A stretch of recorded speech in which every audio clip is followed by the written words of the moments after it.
Sorry, Steve Fantham from Shaw Stockbroking. What criteria would you put on if you wanted to include direct equities in client portfolios, and how would you evaluate those?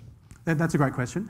Again, that's in discussions with our clients. Sometimes our clients will come to us, or often they'll come to us with legacy portfolios and 20, 30 stocks. Some of them they actually have high convictions on, and others just legacy stuff that's been hanging around. So in those instances, we will clean the portfolio up, and as long as we agree with those conviction ideas, we're more than happy for clients to retain those active satellite investments.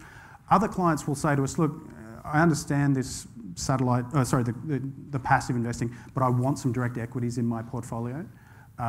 It's especially common with people who work in a particular industry. They want telcos or they want biotechs, and we'll work with them, and we'll use broker research to come up with best of breed ideas for direct equity. So again, it's by no means exclusive one or the other. For some clients, that's right, and they want that. For other clients, it's something they've done in the past, but they never really understood it, and they're happy to move away from it. So again, it just depends on the client-by-client situation. Yep. Cool. This, are you just doing all online, or all exchange, or? We use a broker. In our case, we use CommSec Advisor Services for the listed investments. There was a question up the back. Just two questions, if I may, Tim. One, was it a 3 o'clock in the morning sudden realisation you needed to change, or did it dawn over time what was challenging in your practice? And secondly, what was the biggest hurdle you had to get over mentally to start using ETFs?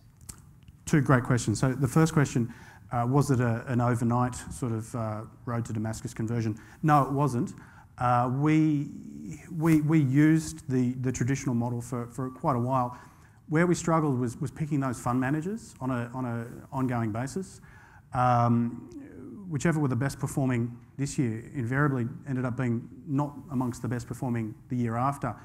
We got to the stage where it was almost, pick the worst performing this year, and they sort of reversion to the mean, they come good again. So we found it challenging. It felt like we were entering or judging a beauty contest on fund managers, whereas we really wanted to focus on the underlying investments that the clients were trying to get exposure to. But they were in between the fund managers. Now, I could pick some, but we couldn't pick 10 or 12 fund managers. So we sort of realised, well, what can we do? We can have 3 or 4 high conviction ones, and then what do we fill the rest of the portfolio with?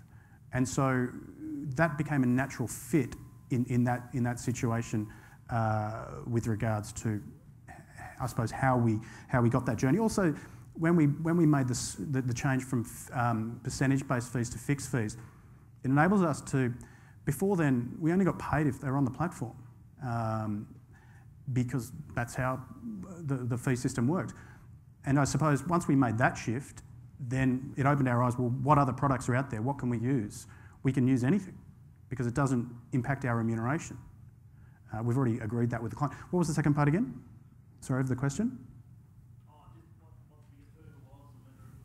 Yep. Yeah, I suppose the biggest hurdle was my background and my training was all in active. Everything I knew was active. It sort of went against the grain, a sense that I should be doing this. I should be able to pick these things. I should be able to pick stocks. I should be able to. But I couldn't continually for all of my clients.